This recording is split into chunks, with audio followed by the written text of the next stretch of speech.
requiere un mantenimiento. Y tiene que ser participativo. Claro, yo en muchos cursos que hacemos de formación, grupos de 20 o 25 personas, te das cuenta que hay un grupo de gente que participa muy activamente, pero hay otro grupo de espectadores que se lo pasan muy bien, se divierten, muy divertido, pero es como el que va al gimnasio, ¿vale? Y va paseando, y va mirando, dice, no, qué abdominales, qué flexiones, se va a hacer daño, ay, no, pero sale sin sudar la camiseta, ni se ducha. Yo no sé qué va al gimnasio, ¿no? Pero tú ves a gente así que van deambulando, será para hacer relaciones sociales, pero gimnasia y abdominales no tienen tampoco, ni tienen agujetas. Y tiene que haber un experto. A que cuando habéis tenido una profe de francés o habéis aprendido a tocar, ¿quién toca aquí algún instrumento? Piano, algo, la guitarra. Piano. Un par de fines de semana, ¿no? Sí, miles de horas. Y habrás tenido una profe o alguien, ¿no? ¿Y qué te da? Te dice...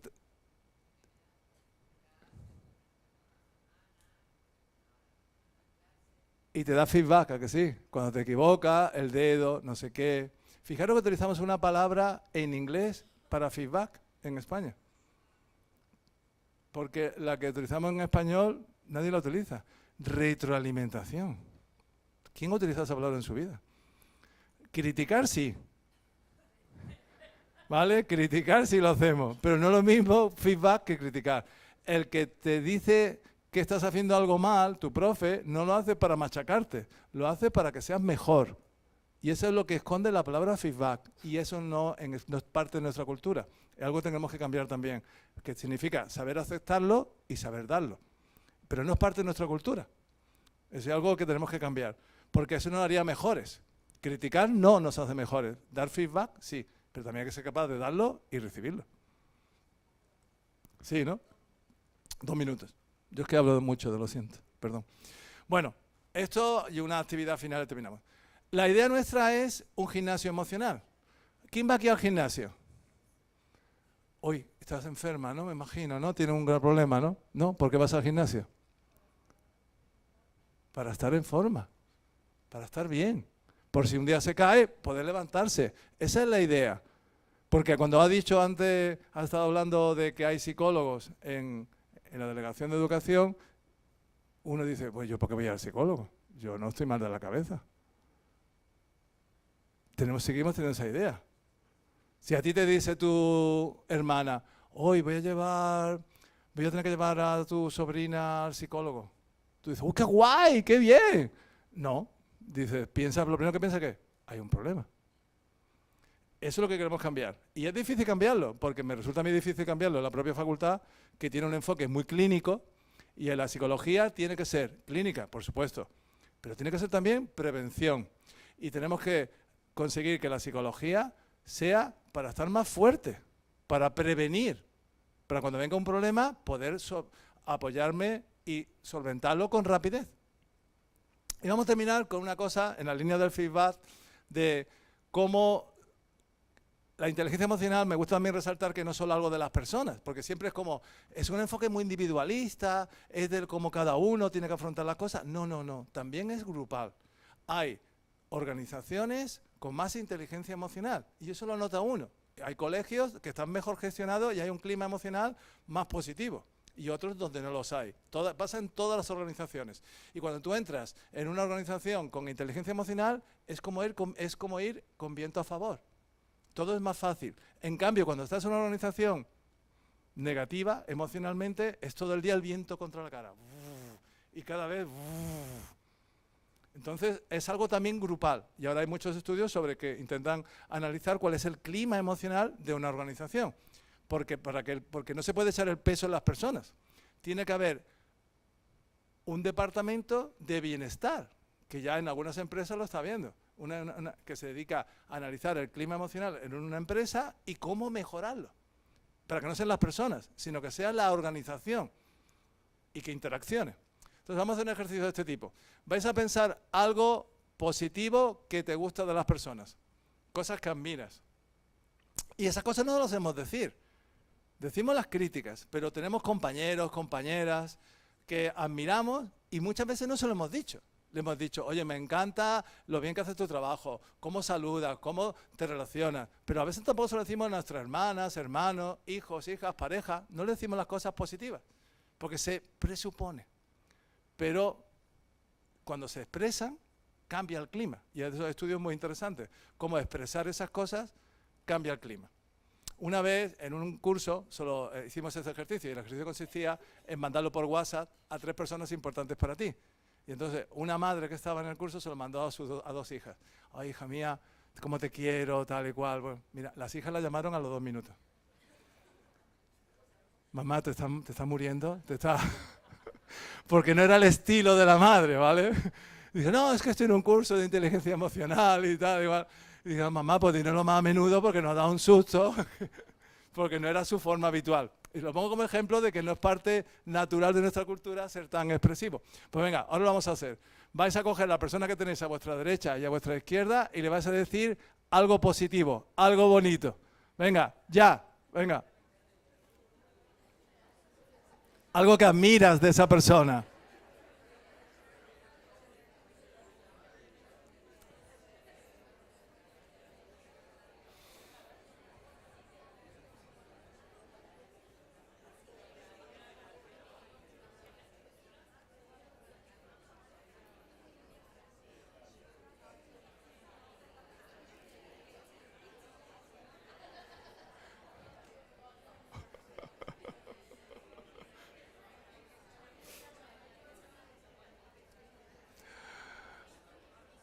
Bien, ¿cómo habéis sentido? ¿Os ha gustado lo que os han dicho? ¿Ha costado mucho? Sí, Sí. un pequeño cambio de perspectiva. Ha costado un Hola. cambio de perspectiva. Me gusta mucho cómo estás dando las charlas. Eres fantástico, Pero dinámico. hay que ya He cortar. venido a decírtelo porque tú has dicho que hay que decirse a la persona a la derecha. Tú eres la persona a mi derecha. Pues esa es la conclusión, que si queremos cambiar las cosas, tenemos que dar un pequeño pasito y ser proactivos. Y que la inteligencia emocional no es un lujo, como piensa alguna gente, sino que es una necesidad para nuestra salud mental y nuestro bienestar en el siglo XXI. Muchas gracias. Muchísimas gracias. Muchísimas gracias a Pablo Fernández Berrocal. ¿Nos ha sabido a poco? Sí. Nos ha sabido a poco, pero no os preocupéis, vamos a tener más oportunidades, vamos a tratar de trabajar con el laboratorio de emoción y ofrecer mucho más cursos y muchos más talleres que consideramos muy importantes. Pero como él dice, el pasito está en cada uno de nosotros y nosotras. Tenemos el momento de la pausa café, pero no va a ser una pausa café al uso, vamos a hacer proactividad. Entonces nos va a acompañar abajo, o nos está esperando Juan María Rivero. Él es un artista multidisciplinar que tiene diferentes lenguajes de mostrar y nos va a invitar en 2 paneles que él tiene preparados a que mostremos lo que estas temáticas nos inspira, lo que esta jornada nos está aportando a través de dibujos, símbolos, palabras, expresiones, porque luego, mientras nosotros vamos a estar aquí con Antonella y con Tula, él va a crear una obra artística a partir de las emociones que nosotros vamos a plasmar en esos paneles. También una forma de mostrar un ejercicio muy práctico que podemos poner en marcha en nuestros institutos, en nuestro aula, con nuestros alumnos y alumnas. Entonces, dar una pequeña referencia, Juan María Rivero, él es licenciado en Bellas Artes por la Universidad de Málaga, es también técnico superior en imagen, ha participado con nosotros en muchísimos proyectos porque para Iniciativa Internacional Joven, el arte... Eso, bueno, tenemos muchos proyectos igual que de salud integral, sostenible, educación emocional, tenemos muchísimos proyectos. Mírenlo, allí acaba de aparecer el artista. Estará diciendo, ¿dónde está? ¿Dónde están mis pupilos? Ahí tienen. Te estaba presentando justo, Juan María. Entonces, estamos trabajando también con él cómo el arte puede ser una herramienta educativa para la inteligencia emocional, pero también para el desarrollo de muchas competencias personales y profesionales en nuestros alumnos y alumnas. Así que nos vamos al coffee, nos ponemos a dibujar, a pintar, a expresar y luego intentamos ser puntuales, pero es decir, vamos a retrasar 10 minutitos el coffee, hay 10, a las 12:10 puntuales aquí para iniciar, ¿ok? Muchísimas gracias.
¿Pintado en el panel?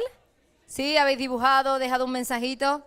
Bueno, al finalizar la jornada veremos la sorpresa del artista. Dice que él va a crear algo magnífico. Vamos, el Guernica se va a quedar a la altura de yo que sé qué. Bien, pues después de esta pausa vamos a pasar con nuestra siguiente invitada, Antonella de Amico. Yes. Ok. Entonces, tenemos con nosotros, como estaba diciendo, Antonella D'Amico, profesora del Departamento de Psicología, Ciencias de la Educación y Movimiento Humano de la Universidad de Palermo, en Italia, socia de este proyecto, que hoy nos trae una temática muy interesante de un programa que ella ha sido una de las creadoras y que están desarrollando en escuelas, que es el programa de metaemociones en la escuela, un programa para la evaluación y el fortalecimiento de la inteligencia emocional y metaemocional del alumnado y el profesorado. Un fuerte aplauso para ella.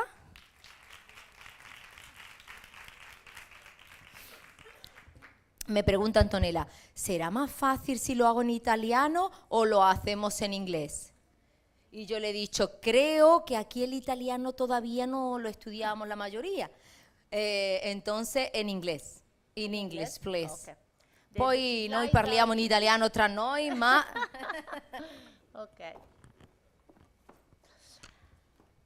Okay, so good morning again, and can you hear me? Yes, okay, the microphone is good. Okay, in this slide we had English, Italian, and Spanish. The title is in Spanish.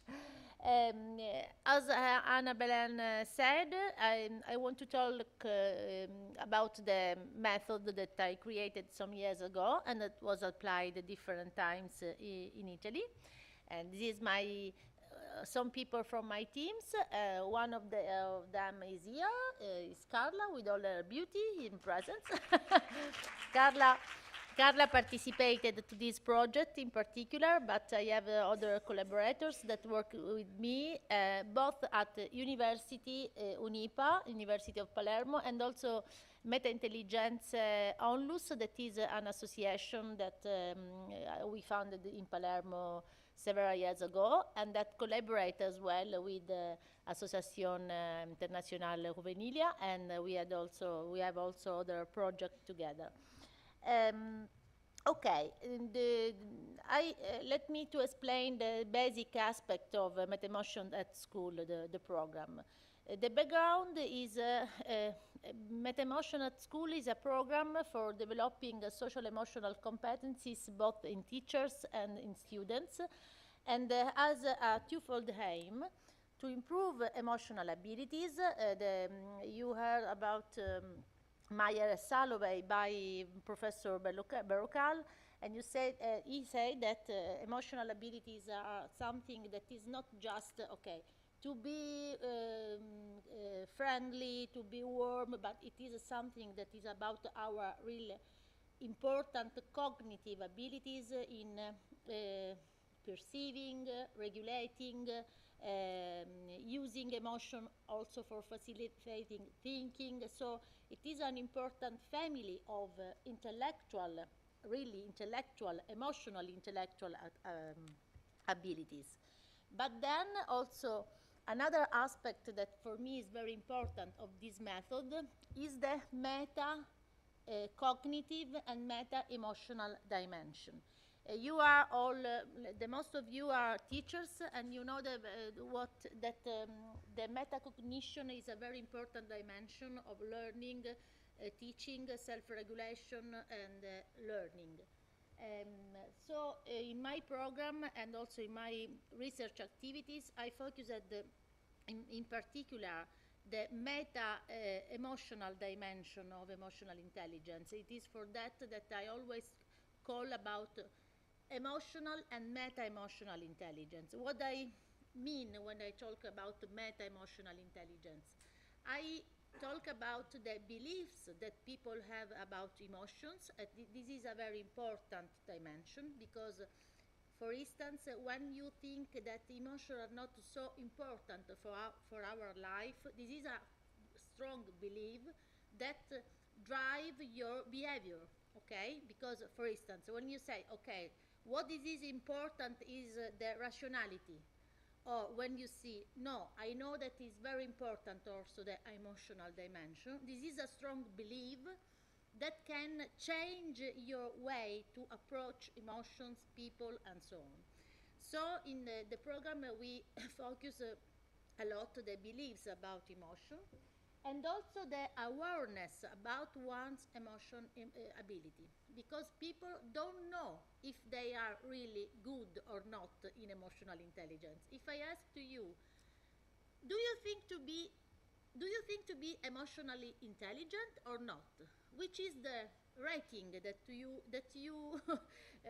will give to yourself? It's not simple to answer to this question, because the most of our self-evaluation are based on the evaluation of others. At school, students say that they are good in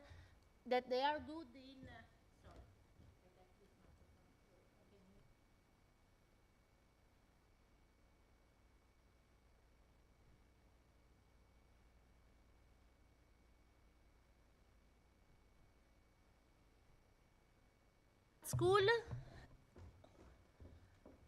At school, okay, students say that they are good. No, Anna. Yes, okay. That they are good, for instance, in math, because they have good grades in maths. Okay. So when I say, well, I'm very good in managing my emotion, I'm very good in emotional intelligence, which are the real feedback, as Pablo talked about feedback, that I have about my emotion. It's not so simple to know, to be aware of our emotional abilities. And I will demonstrate to you later that it is very important, that this is not so usual, that people really are on a good awareness of their emotional abilities. Another aspect of meta-emotional school is that I think that this is not only for the program Meta-emotion, it's for all programs about social emotional intelligence. I think that social emotional learning is the real way towards inclusion, because when we talk about people of different cultural backgrounds, different languages, different abilities, and so on, we always talk about differences. But when we talk about emotion, we talk about similarities among people, because we share, all of us share the same emotion. The different culture just express a different way to display the emotions, but the basic emotions are really universal ones. So this is a way toward inclusion in the sense that the emotions are the real aspect that connect all of us. And I think that at school it is a very important message to share. The program, how it is organized? It is organized making an experiential trainings to teachers in order to let them to become ambassador of emotional culture and intelligence in their school. An important aspect of this program, maybe it is the real difference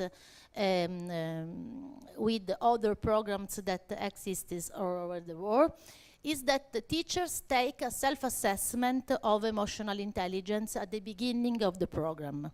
This self-assessment is based on a psychometric test about emotional intelligence, and for me is a very important step in order to help them to answer to that question that I proposed to you before. So how much I am emotional intelligent? So I need to have a objective feedback by completing a test, and then the results of this test are discussed with the teachers, and they start to build their meta-emotional awareness about their abilities. Then they are provided with a lot of activities, good practice, guidelines. They make experiential activities in order then to use all these activities with their students at school. The idea of meta-emotion is based on my research work. I started at the beginning of several years ago, okay, at the beginning of 2000, about reflecting about this concept of meta-emotional intelligence. And the first test that I realized is a test for adolescents. It is called in Italy IE-ACME test, and now is available also in Spanish language because the editor make an agreement with the Spanish and South American organization. So this test is now available also in Spanish language. And it is a test addressed to adolescents.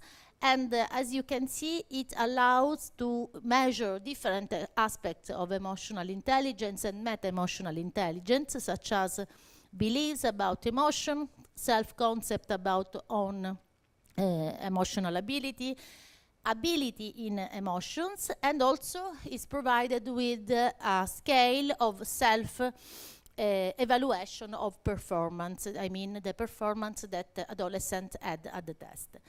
As I told you, you can obtain different score, and in this different score, you can observe that not always people are real aware of their emotional abilities. For instance, in this case, we have an adolescent with a score of 80 in emotional abilities. So it is a score not very high, but quite high. And a score of 50 in self-rating about performance and 65 in emotional self-concept. This kind of profile represents a case of underestimation of own emotional ability. So in this case, these adolescents think to be less able in emotional abilities than the reality. Reality, I mean the performance that he had at the test, okay? And sometimes we have the exact opposite. People that really overestimate their emotional ability, so they think to be good, more emotional intelligence than they effectively reflect at the test.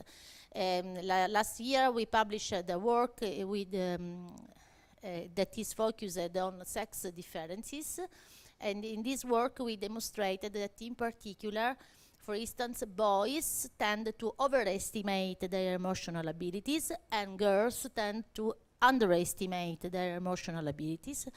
So we already know that there is a sex difference in emotional abilities, and this is amplified by the fact that boys overestimate and girls underestimate. And this is very important in regulating the behavior, because if you think to be more able than you are, you act in a different way, and sometimes you are wrong, and you don't understand why you are wrong, because you think that your behavior is the right one. Or sometimes, for instance, girls tend to have a low self-esteem, low awareness or confidence in their work, and sometimes it could depend also on their underestimation of their emotional abilities. So for instance, for this aspect, I think that this dimension is very important. I create a similar protocol also for adults, and this is something that in the future we are started to discuss with Pablo Berrocal, also in order to starting a collaboration about that, because both we have the MISKIT, the test for adults. With this protocol, we can, as we are doing in Italy, we can create a meta-emotional assessment also for adults, so also for teachers. And it is very important because we can have the opportunity to study also the meta-emotional dimension also in adults, in teachers and other kind of people. Well, then after the assessment, the meta-emotional school program foresee a series of practical activities. During the activities we show to teachers lot of possible exercise, strategies, good practice that they can use at school. And all them are collected in a closed website where they find guidelines and practical activities. And an important thing is that this website, you can always improve it by also proposing a new activity to be included in the system. The program foresees 5 actions. The first action is to discover the world of emotion through emotional literacy, but also the program is also dedicated to the environment. For instance, at school, you know that is very important also the environment, the tools, and also at school is very important to think about the transformation of traditional teaching strategies into emotional mediated teaching strategy, because it is not only to, I think that at school we should not only teach or discuss about emotion, but teach through emotion, okay? Using emotion in our regular activity that depends on the specific discipline that we are teaching. And then it is also important always enlarge the population of people that share these values. So becoming ambassador of emotional intelligence also outside the school, with the family, with the parents, with the people in the different contexts. The program of emotional literacy is based with some variation on the Meyer-Salovey model. So there are a lot of activities on recognition and nonverbal expression of emotion, but there is an important part that is more original on emotional synesthesia. I mean the importance of different kind of sensation and the awareness about the importance that physical sensation has on emotional life. And then there are a lot of activities on understanding of emotion, managing emotion, and at the end, generating and using the emotion. I think that it is the most difficult aspect of emotional intelligence, because people are not have not the habit to think that emotion can be used. The people think that emotion have to be controlled, suppressed, regulated, okay, but not used in a more productive and useful way. So it is another step very important. Some example with picture taken from different activity, perceive and express emotion. Also during the COVID we made a laboratory. So despite the mask is very interesting, because when we all wear the mask, probably you reflected about the importance of the eyes, because sometimes we are not the habit to look at the different aspect of the face. So for instance, when a person smile, you look at their mouth and less at the eyes, but the eyes are the most important part of our face in order to express emotion. When a people has a false smile, you understand it looking at the eyes. So during the period of COVID, we probably, I don't know if you reflected about that, but we probably developed the habit to look at more at the eyes of the people, because it was the only available part of their face. Many activities are focused on the sensation, so from drawing, like the activities that we started now during the coffee break, painting with music, to reflect about the association among, for instance, geometrical forms and emotion. It is very interesting, for instance, with teachers, with math teachers, we reflect about the emotional meanings of geometrical forms. Because if I say to you, okay, I have a triangle and a circle. in your opinion, which picture is more similar? You would join to fear, the triangle or the circle? Triangle? Okay, the most of you is for triangle. Why that? There are a lot of study in psychology. The triangle, why? Because the triangle has angles, and the angles are potentially dangerous. The circle is more related to containment, to the maternal grembo, come si dice? Grembo materno, to the embrassment and so on. So the shapes, the geometrical shapes have emotional meanings, and we have to discuss about that. And the same is for music, the same is for color. For instance, if I said you, the joy is more, in your opinion, the joy is more yellow or black? Too simple. Too simple. But when you talk about that with children, they really understand that the meaning from the bottom, okay? These are bottom-up process, because they say, okay, for me, fear is black. For me, joy is yellow. And then they say, wow, all of them think the same things without teaching, just because we already have this kind of information, and nobody that specific aspect to us. So it is another important aspect of didactic through emotion. Then we use, for instance, cruci puzzle or cruci verb, I don't know the Spanish and the English word,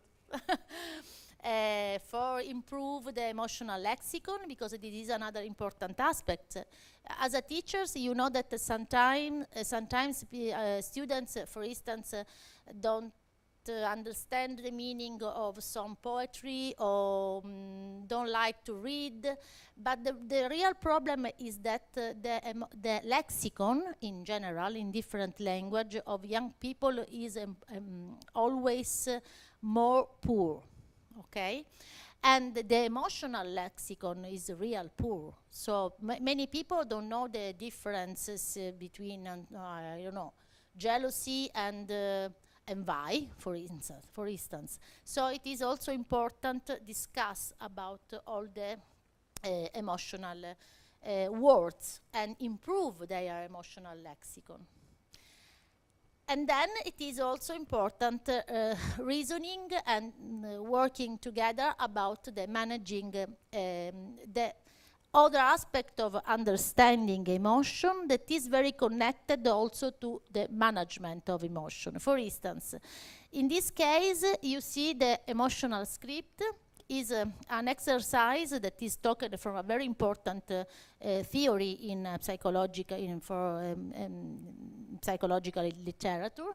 The emotional script is a way to reason about all the steps that determine an emotion. Okay? So, for instance, you have to reason about what's happened, how intense and lasting my emotion. So, in order to answer to the question that Pablo made before, what is it an emotion? Okay, what is it an emotion? The emotion is the epiphenomena of all these aspects. What's happened, how I feel in my body, how intense was my feeling, what I have done for affording that situation, and what I think about this situation. Sometimes two different people are in the same situation, but at the end of this situation, they feel different emotion. So you understand that the emotion is not generated by the situation. The emotion is generated by the way we interpret the situation. Okay? The same situation may generate different emotion because different people give different meanings to that situation. So this is another important aspect that we have to discuss with teachers, with ourselves, and with students. And you can do it using and reasoning about the emotional script, and also let them to reason at the end of this process what is your behavior and which is the behavior that you can use to change your emotion. So this is a particular kind of management of emotion through behavior. For instance, take a breath, count to 10, or do something, okay? This is a way to manage your emotion through behavior. But also, you can say, okay, but you can also change your emotion not just through your behavior. You can also change your emotion just changing your thinking, okay? Because your thinking is the appraisal. In psychological literature, we use this word, the appraisal of situation is the evaluation of the situation and the evaluation of the tools, the capacity that I have to cope with that situation. Okay, so this change completely the way we start to reason about our emotion. It is not a very simple concept to understand just in 2 minutes, but just to give you an overview of all the aspects. And this is why Pablo said it is not enough 10 minutes. You need sometimes a whole life to learn all that. And you have to train, you have to reason, you have to stop sometimes and to use your intelligence to regulate emotions. And you have to use your emotional intelligence to regulate your rational processes, because sometimes we forget that the emotions are always there. Emotions are everywhere and always. This is the information that we have always to bring with us. Then the last part of emotion is generate emotion and use them. How you can generate emotion? In different way, through all the activities that are included in the process of sustainable integral health. Looking at the world, be care of your body, be care of the environment, using the natural resources in the environment, improving your sociality by meeting friends and so on. This is, but also using your sense. You take a coffee because you know that a coffee is something that improves your mood, okay? Sometimes you need, okay, I need chocolate in this moment, because you know that in specific moment of your day you need a bit of chocolate or I don't know, something salted. And all these aspects are ways to regulate and to generate a good mood, to regulate your emotion. But sometimes you always use these strategies, but you don't know that they are emotional intelligence strategies. So in order to improve your awareness, it is important also to discuss about that. Then we place a lot of care in the school environment. Well, when I went to Finland, I said, well, I have nothing to do that, because they already have very beautiful school where all of that is already there. But in Italian school, and probably also in other school of I don't know, in particular, but probably yes, also in Spanish school, not always the school are really well equipped, not always the school are real comfortable, so you have to improve. I always say to teacher, okay, just try to change the colors in your walls, and you will see that tomorrow the class will be completely different, because you involve also, it is also important to involve students in this activity. Okay, let's go together to decorate our classroom. It is an important way to involve their participation and to let them to feel at home when they are at school. Another aspect is, okay, builds. For instance, we use this poster.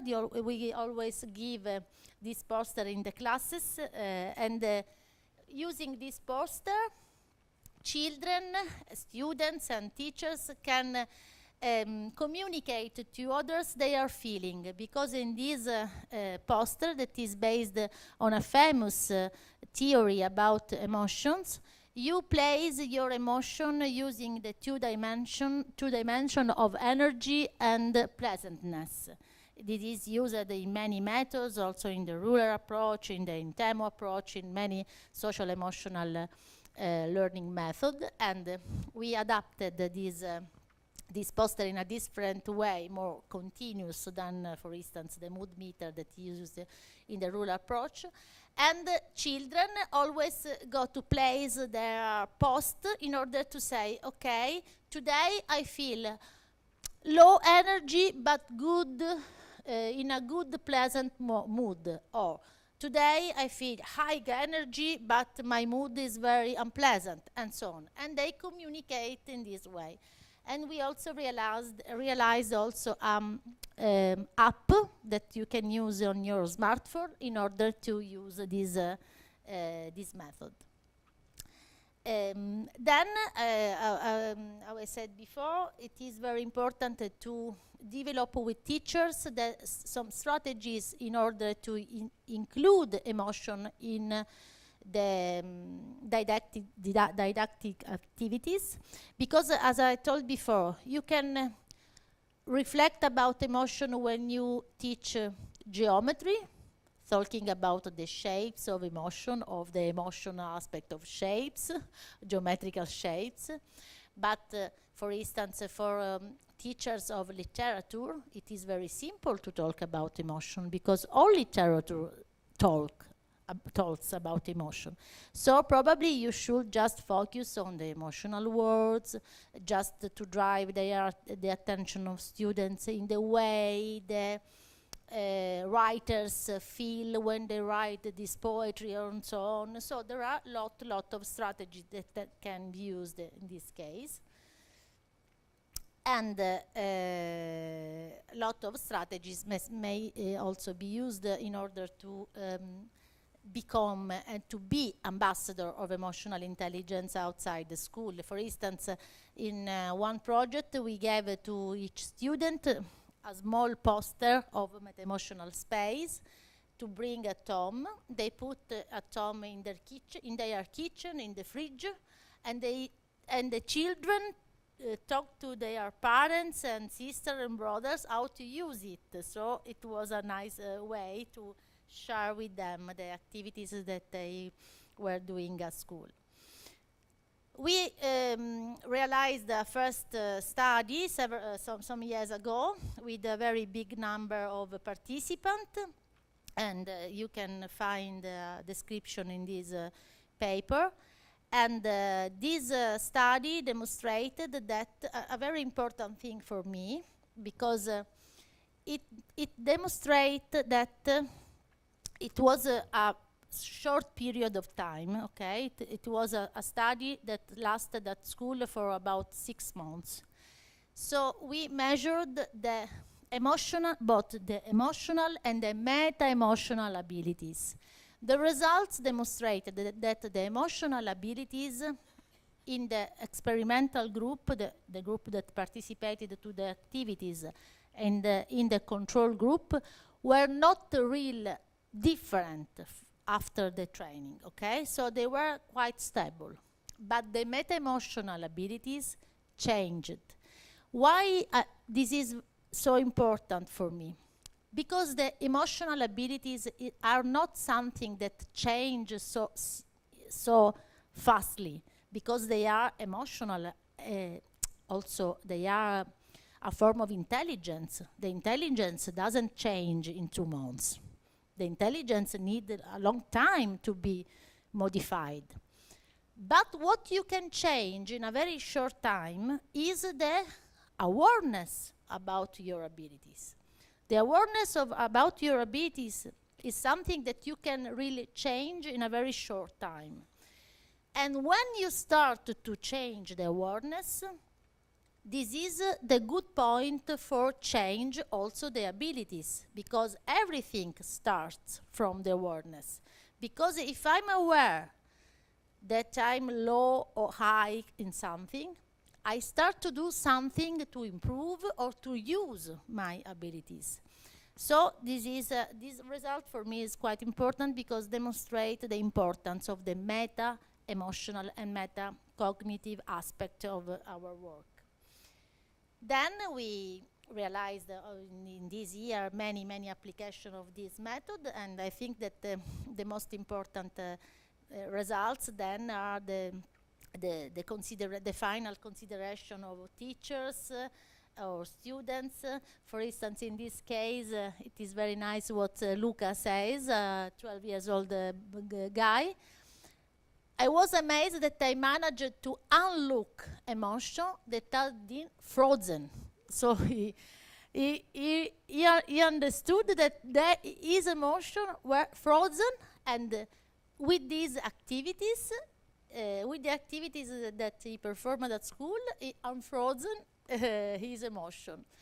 And then also the first girl, to discover that in reality we are all the same inside and we feel the same emotion. This is the other aspect very important. And also for teachers, many teachers said, for instance, we should do this kind of programs always, not just for 1 year, not just for some months, but it should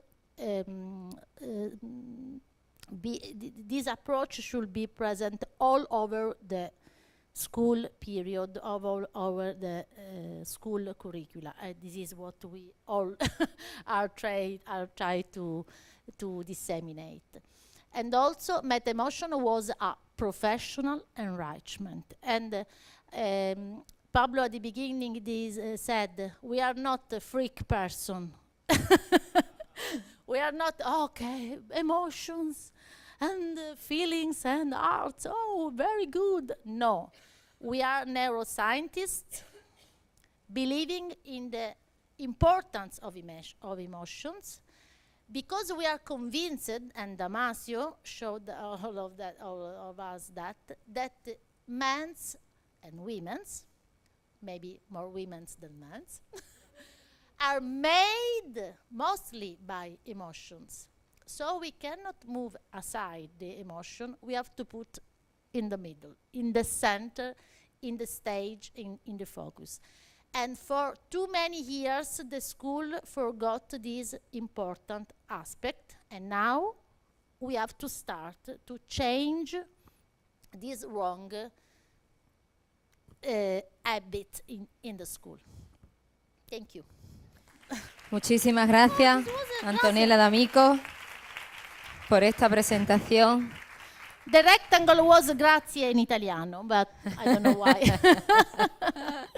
Thank you. Bueno, muchísimas gracias, Antonella, por esta presentación sobre cómo podemos incluir el método meta-emoción en las escuelas. Especialmente hoy estamos aquí con profesores y profesoras de enseñanza secundaria. Si tenemos alguna pregunta, lo dejamos al final para ahora dar paso a la presentación que tiene Tula. Así que dejamos aquí. Sí. Si chiude, quindi apriamo quell'altra di lei. E non so dove ce l'hai. Dov'è il mouse?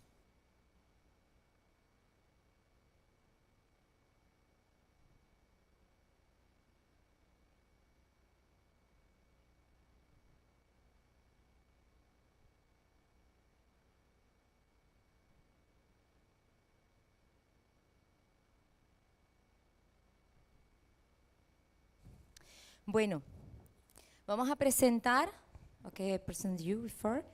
Okay, vamos a presentar a Tula Okorie, ella es profesora de Educación para la Salud y Economía Doméstica en Mäenpääkylä, en Finlandia.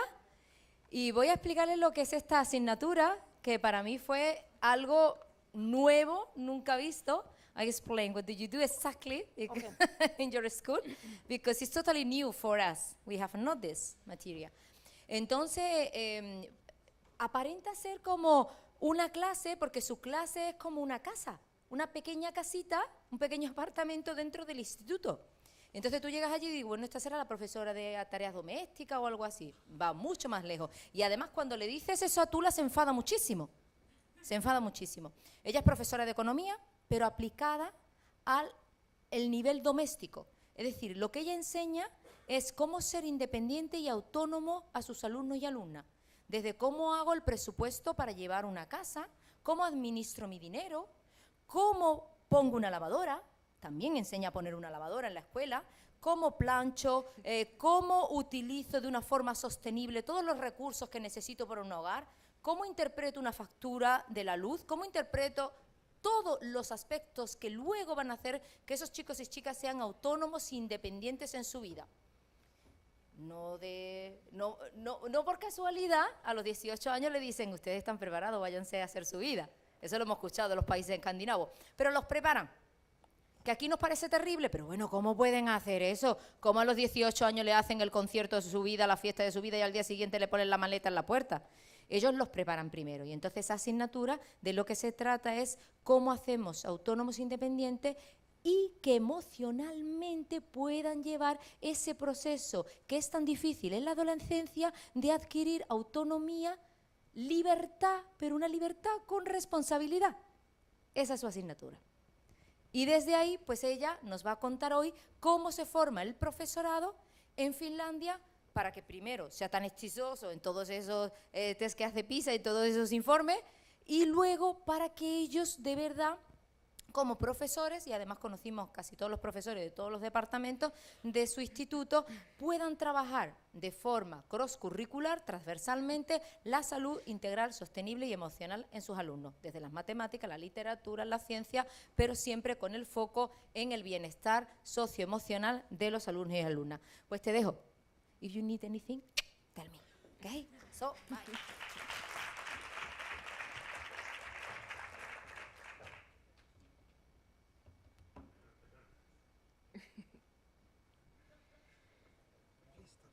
Okay, thank you Anna, and good afternoon everyone.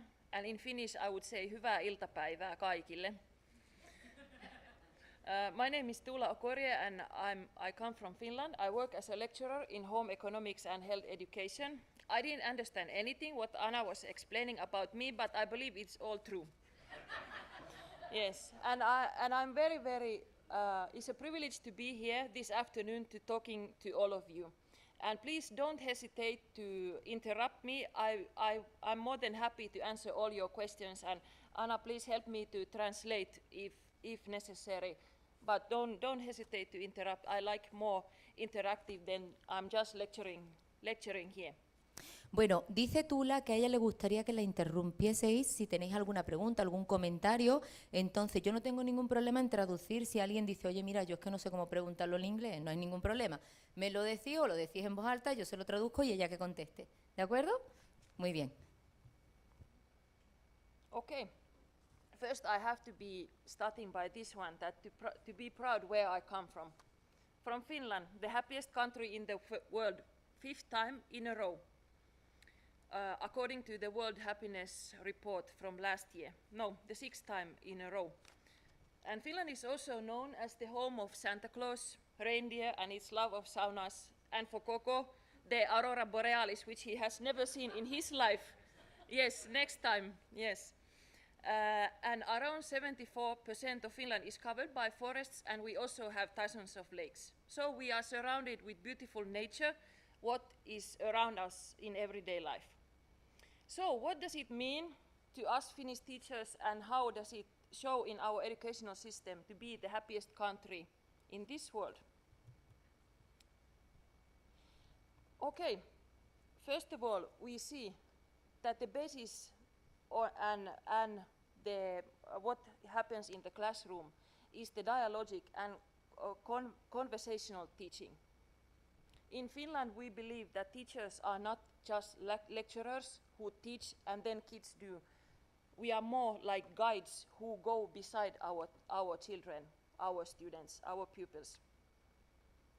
Okay, what considered in dialogic emotion? We talk about care, trust, respect, appreciation, compassion, and hope. And all these emotions is what every child, every young person needs to hear and to be felt this way, that they are treated with care, trust, and respect, and they are all valued.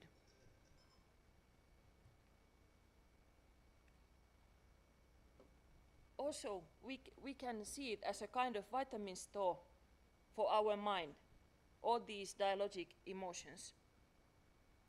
Because when we have these good emotions, they help us to fight against disappointments, shame, anger, fear, and so on.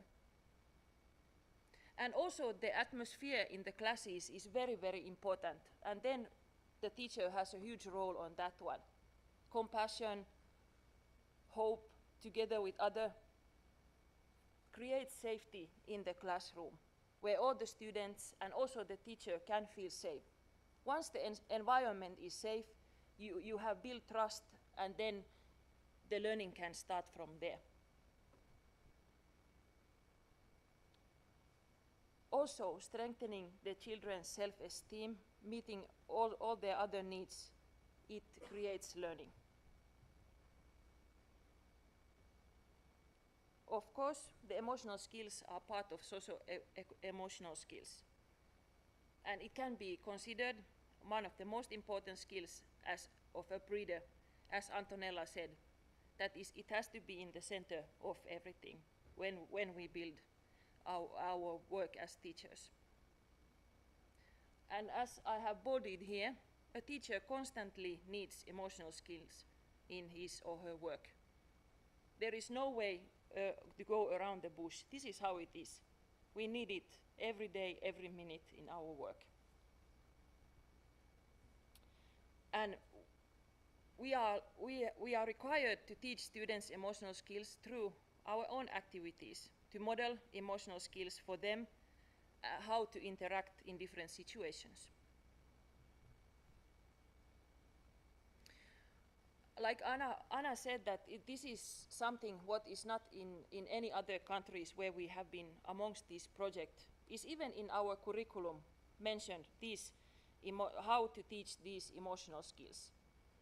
Both in basic education and upper secondary school, they have written how it should be considered in the teaching. And our Finnish curriculum is how we have to do our work, is the basis of our teaching work, and that is kind of the law of the teaching in Finland. And we have to plan and proceed the school program considering the Finnish curricula.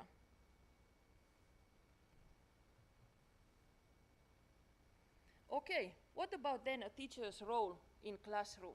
Like I said earlier, teacher creates the atmosphere. And when different feelings arises in classroom, how teacher is present is essential. Also listening is very, very important. Teacher needs to have sensitive ears to say. You need to know how to read the emotions. Like Antonella said, we can see it from the eyes. So we have to look around all the time in our class to feel the atmosphere, how things are going and what is happening. In a rush, what we usually are in, our lessons are 45 minutes. Then first we start from homework, this and that, then we teach, try to do something. We lose contact with the students if we are in a rush every time. We should have more time for our students to meet their needs, because then when we are just moving fast forward, we might miss some important things and we lose the chance to activate or to interact with the students. For example, these conflict situations is very, very difficult to start sorting it out if you haven't noticed what has happened around.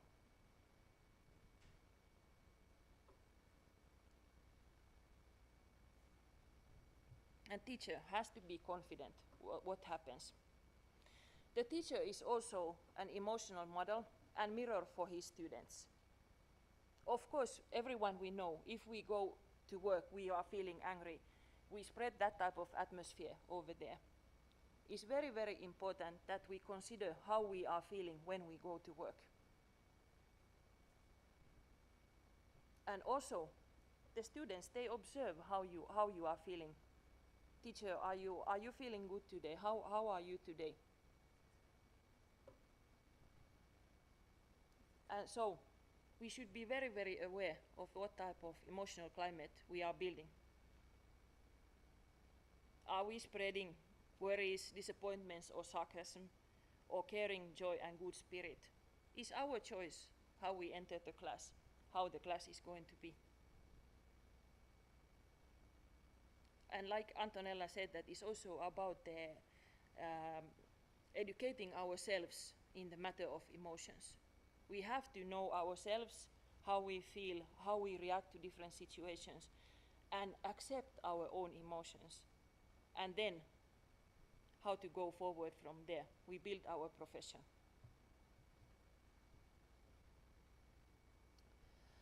Okay, I write here that it's a $1,000 place for us teachers to strengthen the students' emotional skills. Imagine the chances we have every day. Every new day is a new chance to make world better in the sense of understanding emotions and teaching how to handle emotions. And what is a better place to practice all these things than school? There is no better place. The kids might not have chance to talk at home or they don't have reliable adults anywhere else. At least in school they should have someone who listens to them, who cares about them, who understands them. So school is the best place for that one. But also we have to understand that there is a chance to practice the unpleasant feelings over there too. Because kids are still growing up. We as adults, we have to understand that they are learning to handle different type of situations. And disappointments is also our job to teach kids how to handle those ones.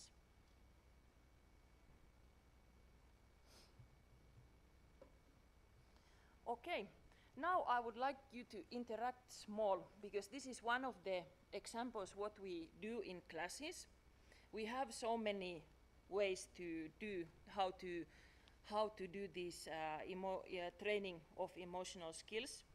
So you could choose your partner next to you, and then you could choose like one or two, and then exchange ideas with your colleague next to you that I feel worried when, or so like 1 minute time for this one, and then we continue, please. You will explain to your neighbor that, for example, I feel happy when I'm with my family, or something like that. Lo que propone Tula es que elijamos a una persona que esté cerca de nosotros y que podamos compartir estas frases, como por ejemplo, me siento furiosa, me siento enfadada cuando, o me siento feliz cuando, que tratemos de dar respuesta a estas afirmaciones con alguien que tengamos al lado y poder expresar las emociones, que es uno de los ejercicios que ellos hacen cuando forman a los profesores en inteligencia emocional para realizar educación emocional.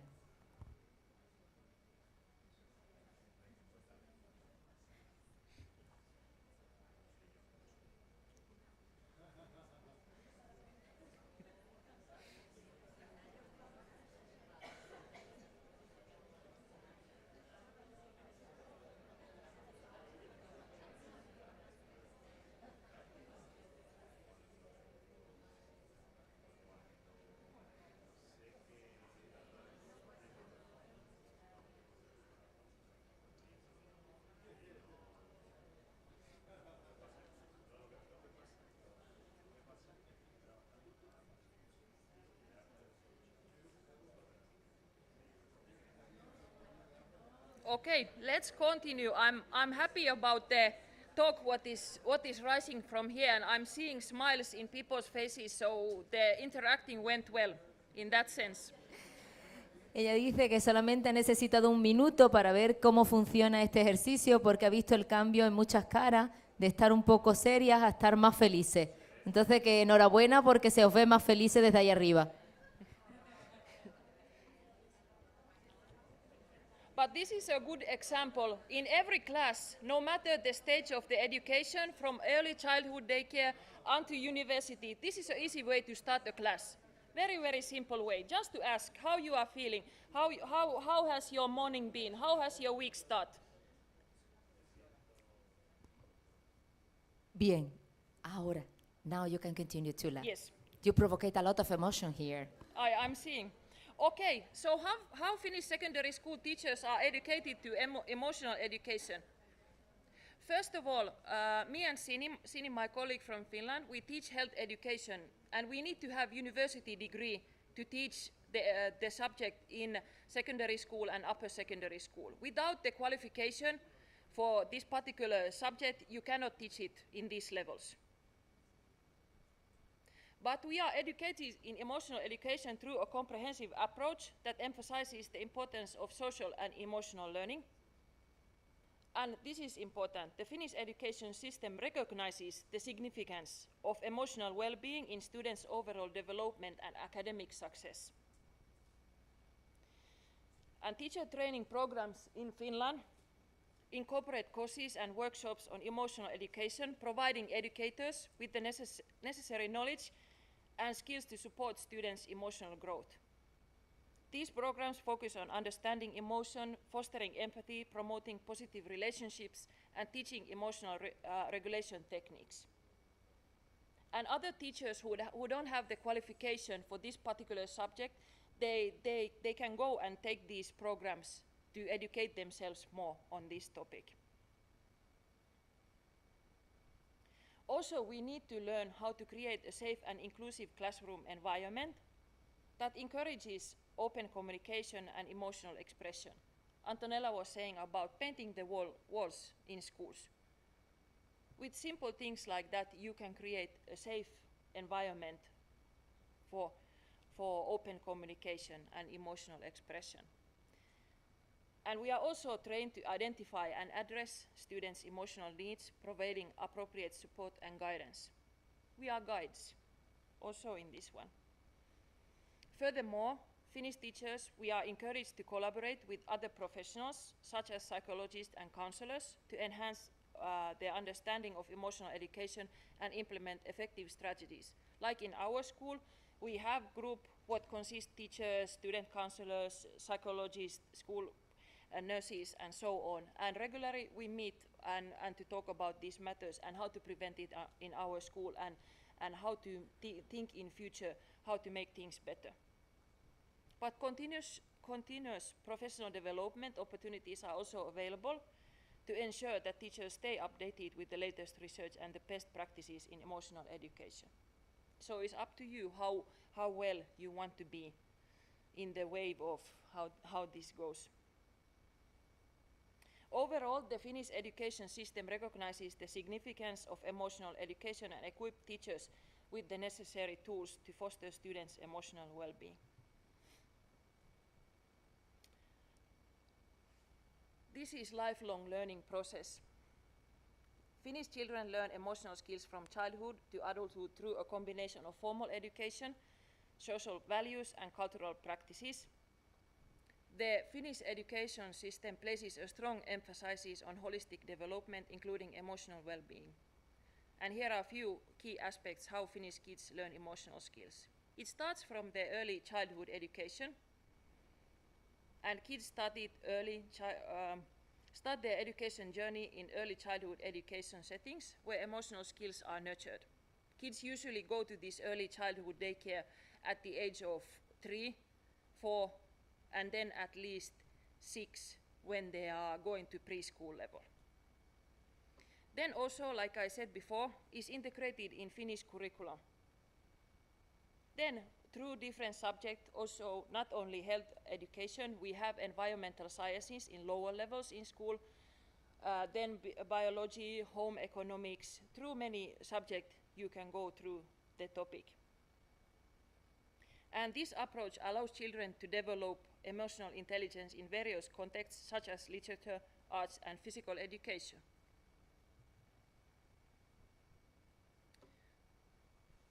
In Finland, we also believe in this play-based learning is considered a crucial component of learning in Finland. Through play, children can learn to navigate social interactions, manage conflicts, and regulate their emotions.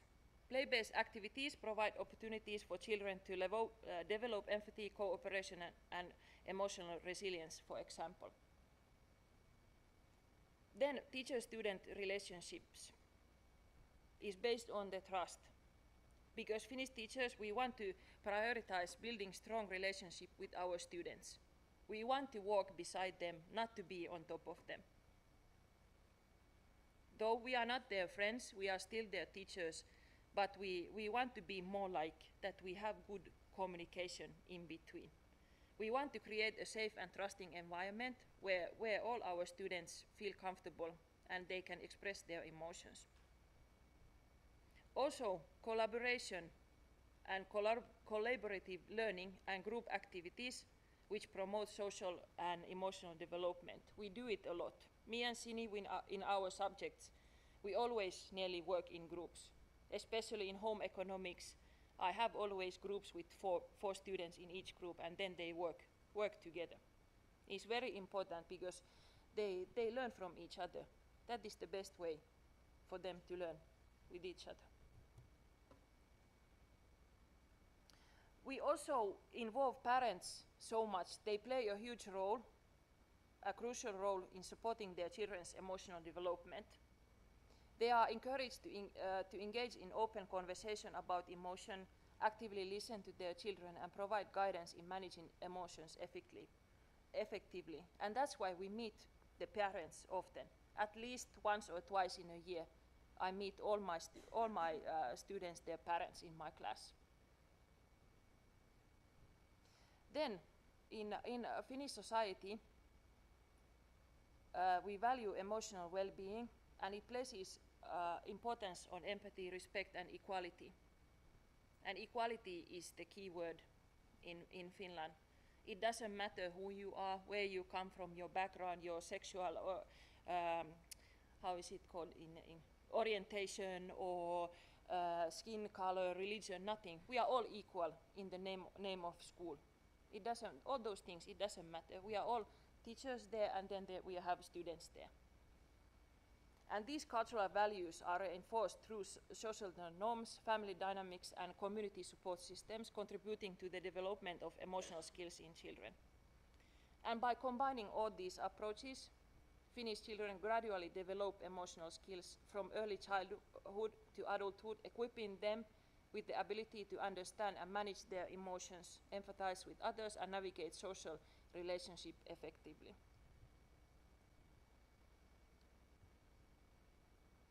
Thank you so much for your attention. Muchísimas gracias a Tula.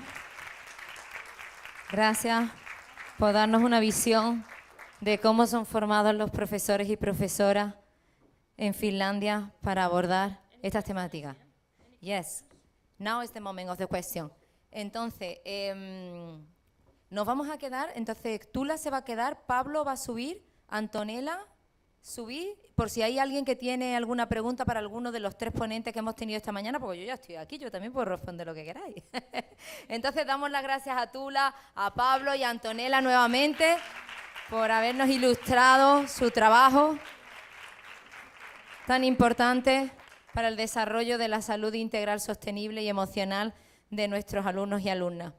Muy bien, pues si tenéis alguna pregunta, voy a dar a mi compañera el micrófono por si alguien quiere hacer alguna pregunta, algún comentario, exponer algo. Tenemos unos minutitos antes de dar el cierre oficial de esta jornada.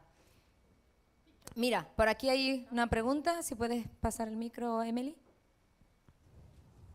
Hola, buenas tardes. Espera un momento, foto. Que bueno, agradecer la jornada, ha estado estupendo, la verdad, a los ponentes, Antonella, Tula, Pablo, muchas gracias. Venimos con Juan Antonio y yo venimos del IES Pablo Picasso de Málaga. Nosotros llevamos incorporando la educación emocional prácticamente después de la pandemia. Entendimos que no podía ser volver a las clases como si no hubiera ocurrido nada, entendimos que no podía ser así.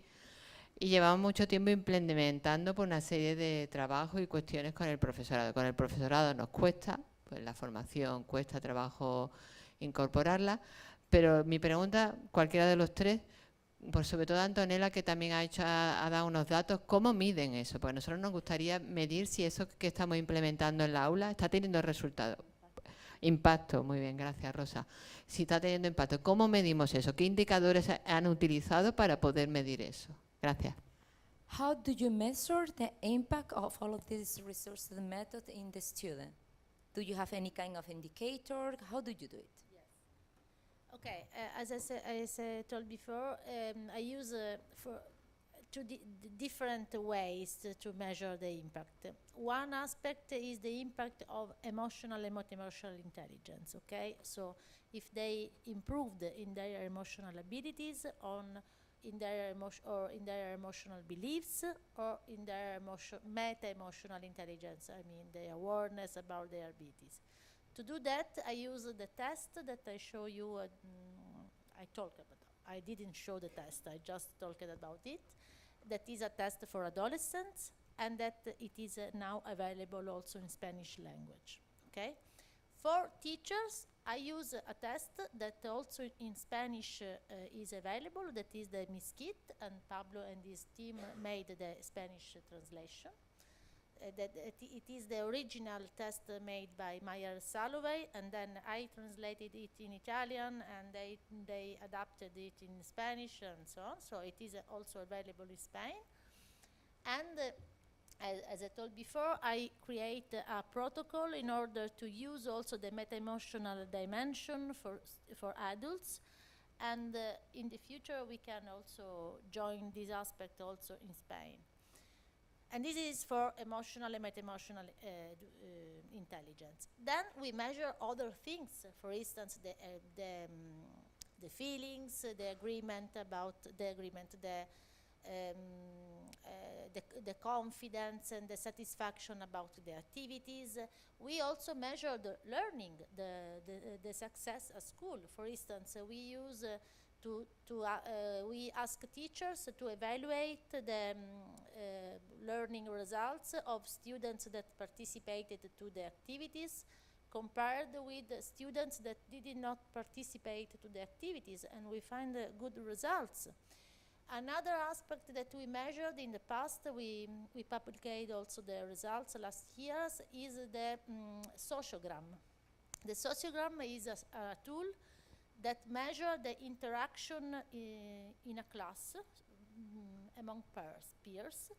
And we demonstrated that you can change the relationship among children, students in a class, and also that the emotional intelligence is related to the results in the sociogram. You see that students that show high emotional intelligence are more chosen by peers. And another important aspect, when I talked about overestimation and underestimation of our own emotional intelligence, one of the results that we demonstrated is that students that overestimate their emotional intelligence are more refused by peers, because are the guys, most of them guys, boys, that use they think to be good in emotional relations, but they are not good at all. So they behave in the wrong way, and they are not at all aware of their wrong behavior. So at the end, they cannot explain why people refuse them. Okay, so you really need to rebalance all that and restart again. And sometimes when they take the awareness about that, they really can start to change their behavior. And so you can use a very different indicators.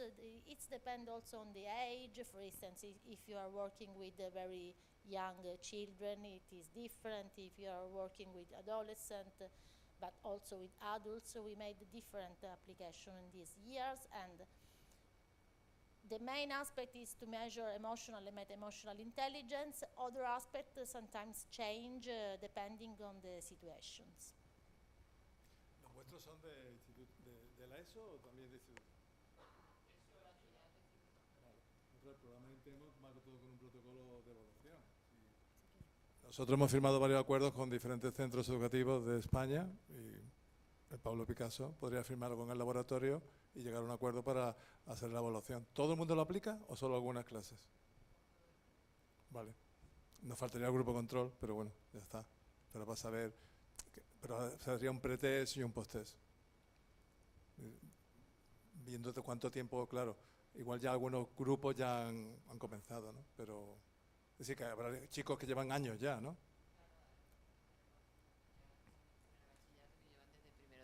Claro, pero se podrían comparar con otros que lleven menos, Claro, decir, para ver el sí. efecto. Se puede hacer con una variable continua. Si podemos llegar a un acuerdo con el laboratorio, con la Universidad de Málaga, que seguro que tenéis acuerdos, ¿no? Con la Universidad de Málaga, ¿no? No. ¿No?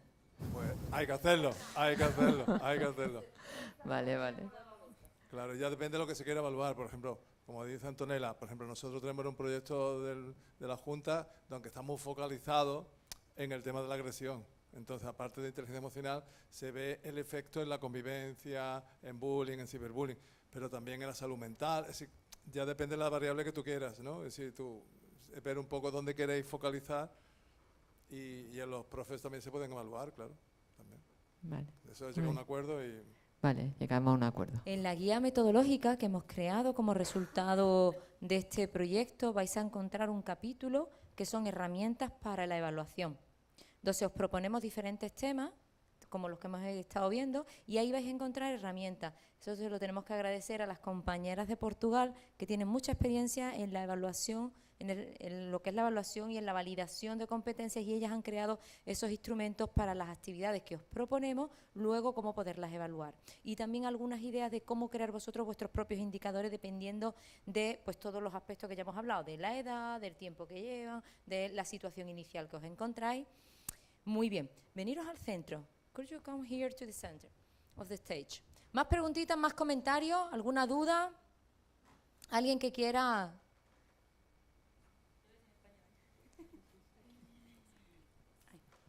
Bueno, ya buenas tardes. Yo soy Carolina, soy educadora social de un instituto de aquí de Málaga. Y bueno, yo no soy profesora, pero lo vivo todos los días en carne, la situación que se está dando hoy día con los adolescentes. Y a mí me preocupa, me encanta todo este tema, aparte yo también tengo formación en inteligencia emocional, pero me preocupa de qué forma hacer entender, cómo llegar al profesorado en general, hacer entender la importancia de mirar, de mirar al alumnado, como dice, ¿no? De espejo a espejo, ¿no? De tú y tú, ¿no? ¿Cómo podemos llegar ahí? Porque claro, está claro que el alumnado asiste, pero también hay una parte, creo, para mí, que es lo que veo que no sé cómo atajarlo, es cómo hago que el profesorado entienda, o el equipo en general, bueno, aquí tenemos un equipo que es verdad que está bastante concienciado, pero cómo hacemos en general para que se sensibilice la importancia de que ellos vienen a aprender no solamente conocimiento académico, sino también a saber estar en el mundo, y que si tenemos un estigma y una etiqueta hacia ellos, ellos se van a cerrar como una almejita. Entonces, ¿cómo podemos hacer eso, no? ¿Cómo, desde la inteligencia emocional, desde esa habilidad, me imagino que esta pregunta puede ser también para Finlandia, que a lo mejor tienen también bastante trabajo en ello, a ver cómo, no sé, ahí la pregunta es para los tres. Gracias por la oportunidad. Gracias, Carolina. Okay, Carolina is social educator in a high school here in Málaga. She is not a teacher, is a educator, so she works with the student, but not directly in the classroom, outside of the classroom. And her question is connected how to aware teacher in order that they have another kind of view of the student, because sometimes the teacher are in the position that they are, you know, the power of the knowledge, and they have to transmit knowledge. How to aware the teacher that they are another person who have knowledge, and also is very important the emotional aspect, not just the knowledge, the rational part. So she wants to know how to aware teacher in her point of view.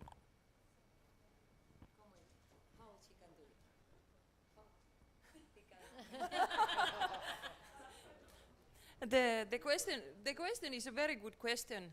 And if I understood correctly, she wants to know, like from her own position, how she can aware the teacher of her high school to start to see the student in a different way, and also not just to teach, okay. guide them, and also to support them. Okay. Yes. Okay. From my point of view, is this one that then teachers needs to be taken part of as your own work too, because I believe you have groups where you plan your own work, then to take teachers active part on planning how you do your work, and I think that you can create good ideas together how you can make teachers to be more counselors than just teachers, and then also maybe create the programs with together with students, that then the teachers see them in different type of environment than just in their own classrooms. Because usually when we are used to be in our classrooms, we become that teacher. But when also teachers, we change the environment, we can become other persons than teachers. Yes. May I add something? I think that the changement is a cultural one. What the change that we need is a cultural one. We have to start by saying, as Pablo said before, that Cartesio was very wrong. The first step is that it's not real that we say the sentence is cogito ergo sum is wrong, because a computer can say cogito ergo sum. A human being. For a human being is a different way. I feel ergo sum, okay? So it is really a cultural revolution, and it needs long time to be. But I think that the best ways is always to let the teachers to think, to reason about their own experience as a student. Okay, so try to go back in your past. Try to reason about when you was a student, what did you feel in this situation? Cosa ti ha portato qui? I don't know. What driven you here? Okay, and this is a way to. And step by step, they start to understand the importance of emotion. They start to understand that if they use in a useful way their emotion in the class, with the class, and during their classes, they see the results.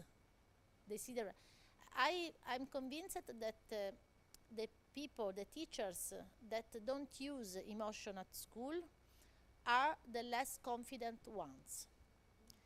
They feel a real fear about their own emotion, and they have fear to lose the control of the class. So they prefer to control in different way, just by grades, notes in the book, and so on. Because to use emotion is difficult. Because you need to be quite strong also to say stop. You need to put the limits. Okay, I'm not your friend, I'm your teacher. I'm not your friend. The relation is always an educational relationship, but not for that it has to be a cold relation. Yes. It could be warm, but still a institutional one.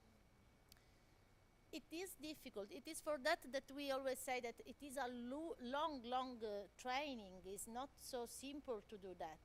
At the beginning of my career as a teacher, as university teachers, I was more cold with my students. Now I'm aware about that. I was more cold, also probably also because I was younger, so sometimes I had the same age of my student, or sometimes also less. A woman. Now I am more confident, and I know that if also I give them more space, I know that they don't overcome the lines, okay? But it is also because I'm more aware now. So it is a long process, and I think that you as a teachers feel the same things. More you are aware, more you are confident in your work, more space you can give to your students. If you are not confident, if you are not aware, you fear about your students. And when the teachers fears, they keep away and they use the grades just to build the relationship. Yeah, I think that is probably you can say that. And in order to discuss with teacher all that, you have to discuss about their experience. It is very important to make trainings, to discuss a lot with them, and sometimes we have to deconstruct their conviction, their beliefs, and start again sometimes. Pablo, you were saying something else. Breve, Yes. sí. Yo creo que lo que pasa es que es difícil. Lo que no se puede es decirle siempre a los maestros y a las maestras que tienen que hacer las cosas por los demás. Porque ellos, en secundaria, ellos dicen, yo claro que sí, yo enseño matemáticas. Yo me han contratado para enseñar matemáticas o inglés, pero, y dicen, ¿por qué tengo que enseñar emociones? ¿Y por qué? A mí no me han contratado por eso. Yo cuando me examiné las oposiciones no era para eso. Yo quiero ser un buen profesor de geografía o de inglés, no de emociones.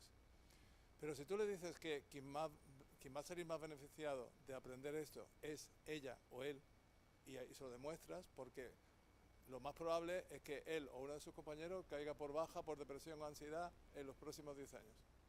Esa es la lamentable predicción en el profesorado. Niveles de burnout, de estrés, es decir, y se sabe que los profesores, las profesoras con más inteligencia emocional es menos probable que tengan ese tipo de problemas. Entonces, si se lo vendemos como que va a ser no solo para los demás, para sus alumnos, sino para ellos, que va a ser un capital para ellos, pues igual podemos conseguir, y es que es así, no es que sea para venderlo, sino que ya hay mucha literatura que muestra que las maestras y maestros con más competencias socioemocionales, con más inteligencia emocional, como pasa con otros colectivos, pues van a sufrir menos ansiedad, menos estrés, menos depresión y menos bajas laborales. Entonces, ya eso podría ser un camino para hacerlo. Porque si no, nos vamos a encontrar con la paradoja que en los colegios vamos a enseñar en primaria inteligencia emocional y van a llegar los alumnos y las alumnas y le van a decir, ¿qué está, profesor? ¿Cómo está usted hoy? Bien. Pues no se le ve bien, ¿eh? Se le ve... se le ve muy estresado. Así hoy no va a dar una buena clase, ¿eh? No. Venga, vamos a animarlo, profesor, vamos a animarlo. Bueno, muy bien, yo creo que ha sido muy bien respondida, con puntos de vista diferentes. ¿Alguna cosita más que queramos? Quiero saber qué pensáis de la aplicación de la educación emocional, si tiene que ser transversal o directa. Mi pregunta es si la educación emocional, pensáis que la aplicación de la educación emocional en las escuelas debe ser directa, con un profesor que sea un psicólogo o que dé educación emocional a los niños, como una clase de matemáticas, o sea transversal, que todos los profesores tengan habilidad social o habilidad emocional y la transmitan a sus alumnos. Okay, so his question is connected to how to apply the emotional education at school as a thematic, as a unique, or as a cross-curricular in every classroom. You have to apply, so you have to train all the teachers in order to be able to educate in emotion, or just a psychology, an expert that he has to do this. What do you think? All of us want to Okay, so all of you, give your opinion. Okay, my opinion is this one, that is very important that every teacher sees this one as an important matter in their work. Because if you don't understand yourself or your students in every aspect, you cannot create good learning environment in your classroom. Sí, A mí me gustaría que fuéramos Finlandia y que fuera transversal. Pero en España no se puede. En España todo lo que es transversal es como mandar a un político español al Parlamento Europeo. No existe. ¿Habéis visto? Yo cuando me dice alguien eso, yo creo que sería lo ideal, pero eso no es factible en España. Entrenar a todo el profesorado, al de matemáticas, al de historia, para que lo imparta, ahora mismo no sería factible. En el futuro sí. Pero además yo le digo a un profesor de matemáticas, si crees que debe ser transversal, ¿ponemos las matemáticas transversales? Dice, hombre, pero eso cómo va a ser, tiene que haber una asignatura de matemáticas. Ah, es decir, yo creo que en España, ahora mismo, a corto plazo, tendría que ser una asignatura. Ya es problemático también. Porque ahora, ¿quién da la asignatura? Lo hablamos en Canarias se ha puesto. ¿Y quién da la asignatura? El último que llega. Le dan los materiales y le dice, te ha tocado la educación emocional y social. Claro, es un reto. Porque, a ver, ¿quién puede enseñar algo que no tiene?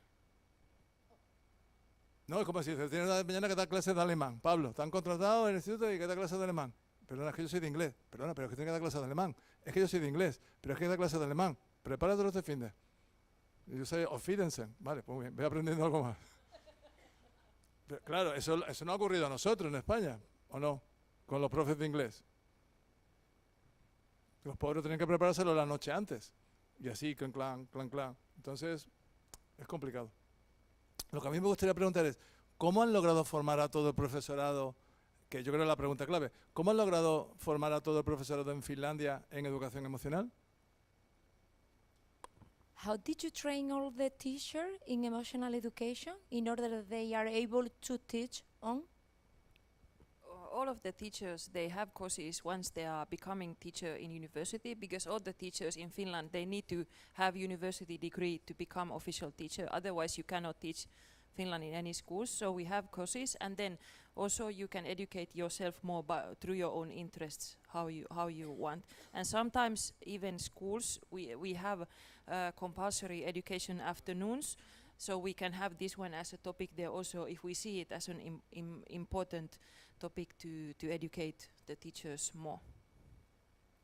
Lo voy a traducir porque creo que es muy interesante. Ella dice que, como yo ya antes refería, cuando tú estás estudiando para hacerte profesor, que lo tienes que certificarte, tú no puedes ser profesor simplemente porque tengas una licenciatura, un grado, tú tienes que haber pasado por la facultad. Dentro de la facultad de pedagogía lo forman en todo el aspecto y en la dimensión socioemocional, tanto del profesorado como del alumnado, pero es que luego por las tardes tienen horas obligatorias de formación a la semana.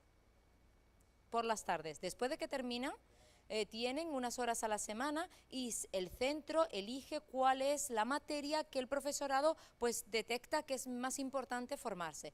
Y entonces tienen que asistir a cursos que son obligatorios y que son por las tardes. Claro, eso quiere decir que entra dentro del horario laboral. Muy bien. Sí, I think that, okay, we have, Italy is like Spain, is more similar like to Spain in many aspects. And however, I don't, in the both, in the good and the bad aspects. Okay, if I talk about the present, I answer like Pablo, because I say in this moment is really impossible that all teacher in Italian school, for instance, the abilities to use emotion in their activities, because a lot of them do it, because there are also very good teachers, but the most of them don't use or don't know, simply don't know. Okay, so this is the situation here in this moment, and this situation depends on the training process to become teachers in Italy, because it is very different. In Italy, probably like in Spain, people study their discipline. For instance, if I want to become a math teacher, I study math, not psychology, not pedagogy and education and so on. Probably just at the end, when you decide to become a teacher, and sometimes in Italy you decide to become a teacher because you failed in your profession. It is another very big problem. We have a lot of engineers architect, people in the law that stop to be architect or engineers and decide to become teachers just because being the teacher you have a month salary, okay? So this is another big problem. So really the motivation for being a teacher, this is another aspect. So the training, the vocational training, the formation of teachers is a big problem.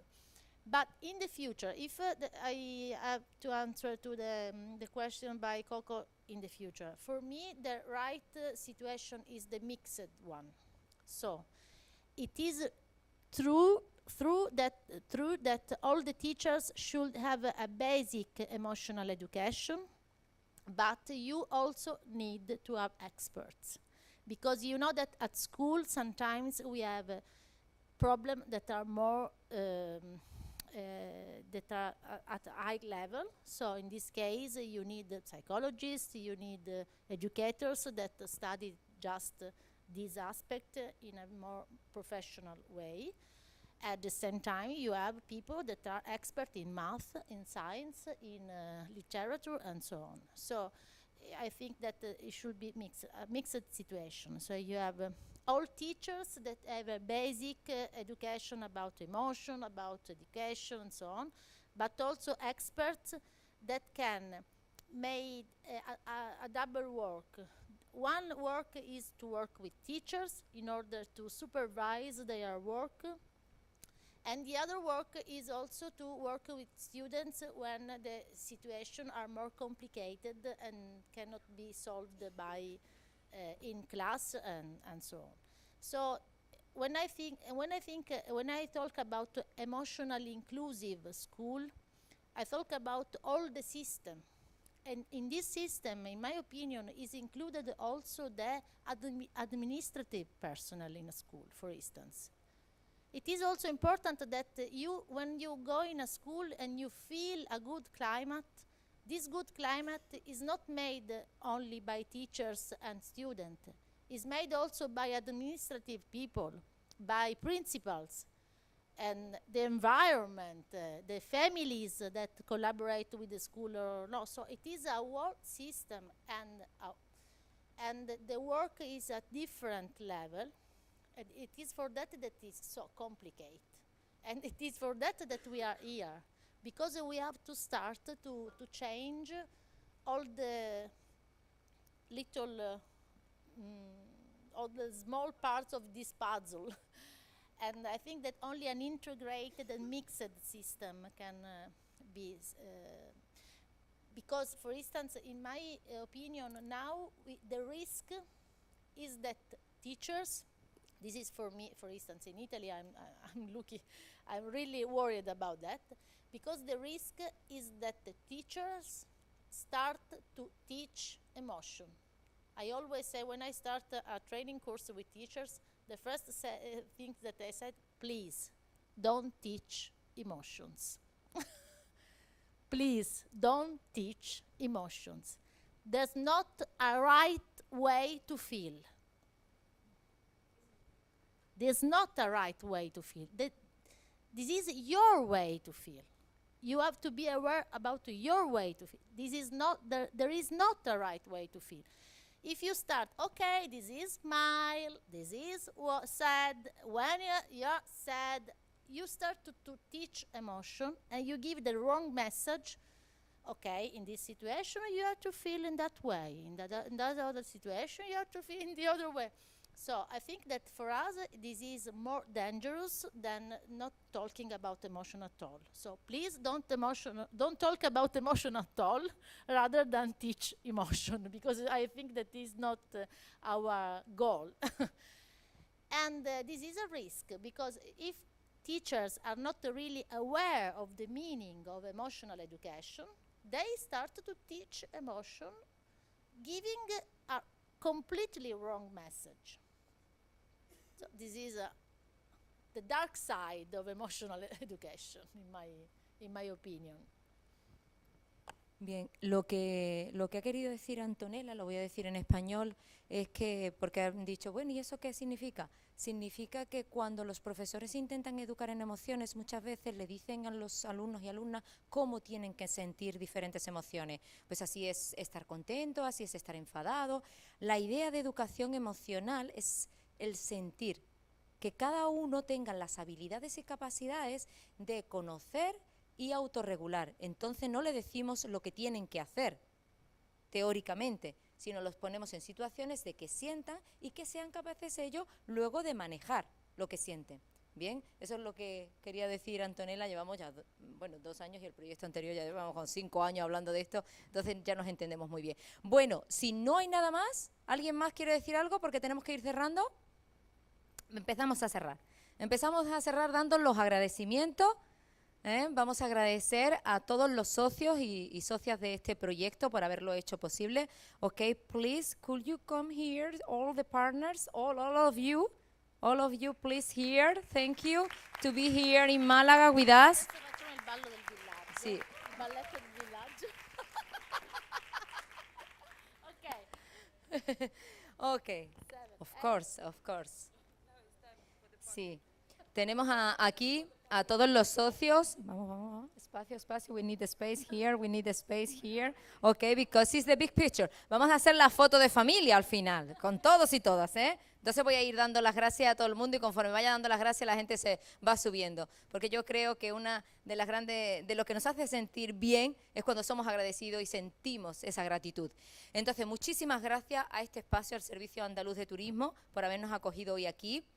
Por supuesto, a la delegación de la Delegación Territorial de la Consejería de Desarrollo Educativo y Formación Profesional, que tenemos aquí a Raquel, compañera también que ha contribuido al desarrollo de la guía metodológica que todos tenéis en el imán, también a Rosa Arabia, que hoy ha estado aquí, aunque no es socia, pero por su involucración con el Instituto Andaluz de la Juventud, ya vemos que también desde esa institución nos apoyan. A la Universidad de Málaga, por supuesto, que siempre que le pedimos colaboración está presente para darnos pues ese marco teórico, práctico y todas las investigaciones que avalan nuestro trabajo.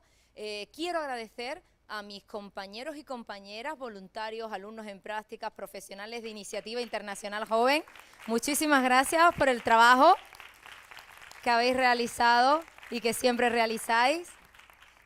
A Juan María Rivero, bohemio, el artista, que ahora nos tiene preparada la sorpresa. Ahora vamos a ver la obra artística que ha hecho con todas nuestras aportaciones. Y por supuesto, a todos, todas, cada uno y una de vosotros por haber elegido esta mañana estar aquí. Eso ya marca la diferencia. Eso quiere decir que ya hay pues esa preocupación, esa curiosidad por saber cómo puedo mejorarme yo como ser humano, como profesor, como profesora, como parte de una comunidad educativa y cómo puedo aportar, dejar mi granito de arena para que todos los estudiantes, chicos y chicas que pasen por mi aula, sean personas felices. Muchísimas gracias por estar hoy aquí. Y os vamos a pedir que os vengáis para la foto de familia. Queremos una gran foto de la gente que le apuesta a la salud integral, sostenible y emocional en la educación secundaria.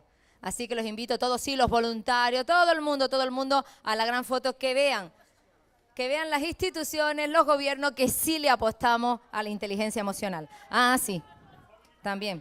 Pero esta la ponemos, ¿esta quién la agarra? Porque cuando ellos se pongan aquí se va...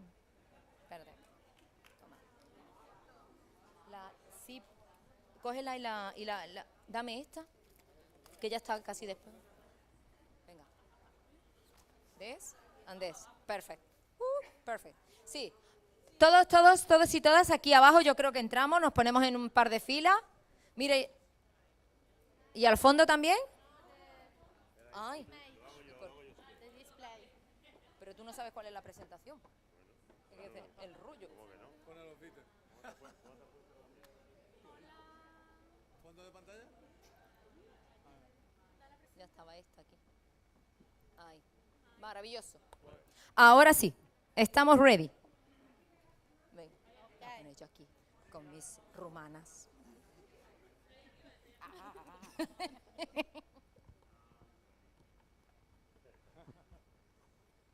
Bueno, ¿qué decimos? Dicen aquí atrás, smile, smile. Decimos smile, decimos sí. Emoción.